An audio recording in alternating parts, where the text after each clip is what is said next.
اسلامی تاریخ اور قرآن کریم کی بعض کہانیاں ایسی ہیں جو صدیوں سے لوگوں کے درمیان دلچسپی اور تجسس کا باعث بنی ہوئی ہیں۔ انہی میں سے ایک واقعہ حضرت سلیمان علیہ السلام اور ملکہ بلقیس کا ہے۔ اس قصے کے ساتھ ایک سوال اکثر پوچھا جاتا ہے کہ کیا واقعی حضرت سلیمان علیہ السلام نے جنات میں سے کسی سے شادی کی تھی؟ اور کیا ملکہ بلقیس خود جنات میں سے تھیں یا ایک عام انسان تھیں؟ اس موضوع کے گرد بہت سی روایات، کہانیاں اور عوامی قصے موجود ہیں جنہوں نے حقیقت اور افسانے کو ایک دوسرے کے ساتھ ملا دیا ہے۔ حضرت سلیمان علیہ السلام اللہ کے وہ عظیم نبی تھے جنہیں ایک بے مثال بادشاہت عطا کی گئی تھی۔ قرآن کریم کے مطابق اللہ تعالی نے انہیں انسانوں، جنات اور پرندوں پر حکومت دی تھی۔ ہوا بھی ان کے حکم کی تابع تھی اور جنات ان کے حکم سے بڑے بڑے کام انجام دیتے تھے۔ اسی وجہ سے حضرت سلیمان علیہ السلام کی شخصیت کے گرد بہت سی غیر معمولی باتیں مشہور ہو گئیں، جن میں سے بعض حقیقت پر مبنی ہیں اور بعض صرف لوگوں کی تخیلاتی کہانیاں ہیں۔ قرآن مجید میں حضرت سلیمان علیہ السلام اور ملکہ بلقیس کا واقعہ سورہ نمل میں بیان کیا گیا ہے۔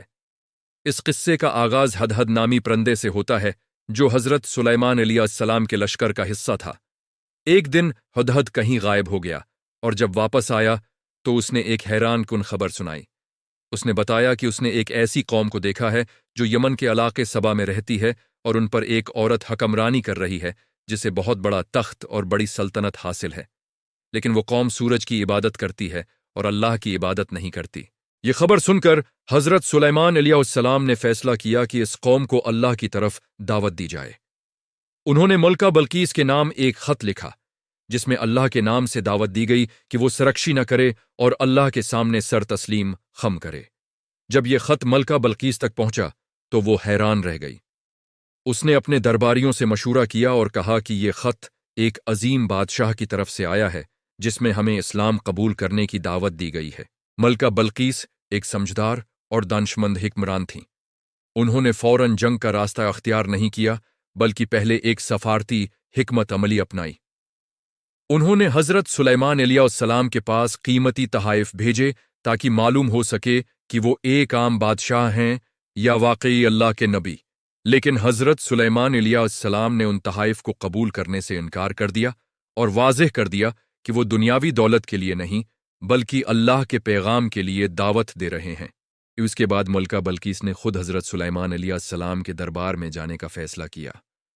جب حضرت سلیمان علیہ السلام کو اس کی آمد کی خبر ملی تو انہوں نے اپنے درباریوں سے پوچھا کہ کون اس کا تخت اس کے آنے سے پہلے یہاں لا سکتا ہے۔ ایک طاقتور جن نے کہا کہ میں اسے تھوڑی دیر میں لے آؤں گا، لیکن ایک ایسے شخص نے جس کے پاس کتاب کا علم تھا کہا کہ میں اسے پلک جھپکنے سے پہلے لا سکتا ہوں۔ اور واقعی ایسا ہی ہوا اور ملکہ بلقیس کا عظیم تخت حضرت سلیمان علیہ السلام کے سامنے موجود تھا۔ جب ملکہ بلقیس دربار میں پہنچے تو ان سے پوچھا گیا کہ کیا یہ تمہارا تخت ہے؟ انہوں نے بڑی حکمت کے ساتھ جواب دیا کہ یہ ایسا ہی معلوم ہوتا ہے۔ اس کے بعد انہیں ایک ایسے محل میں لے جایا گیا جس کا فرش شیشے کا تھا اور نیچے پانی بہتا ہوا محسوس ہوتا تھا۔ جب انہوں نے اسے دیکھا تو انہیں لگا کہ شاید یہ پانی ہے اور انہوں نے اپنے کپڑے اوپر اٹھائے۔ تب انہیں بتایا گیا کہ یہ شیشے کا بنا ہوا محل ہے۔ یہ منظر دیکھ کر وہ حیران رہ گئیں اور انہیں یقین ہو گیا کہ یہ کوئی عام بادشاہ نہیں بلکہ اللہ کے نبی ہیں۔ اسی موقع پر ملکہ بلقیس نے اعلان کیا کہ وہ اللہ رب العالمین پر ایمان لاتی ہیں اور حضرت سلیمان علیہ السلام کے ساتھ اسلام قبول کرتی ہیں۔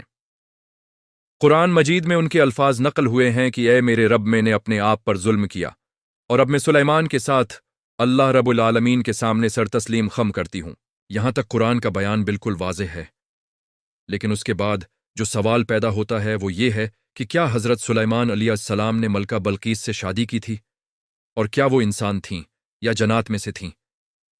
بعض تاریخی روایات اور قصوں میں ذکر ملتا ہے کہ ملکہ بلقیس کی ماں جنات میں سے تھی اور اسی وجہ سے ان کے بارے میں عجیب و غریب کہانیاں مشہور ہو گئیں، لیکن قرآن کریم میں اس بات کا کوئی ذکر نہیں کہ وہ جنات میں سے تھیں۔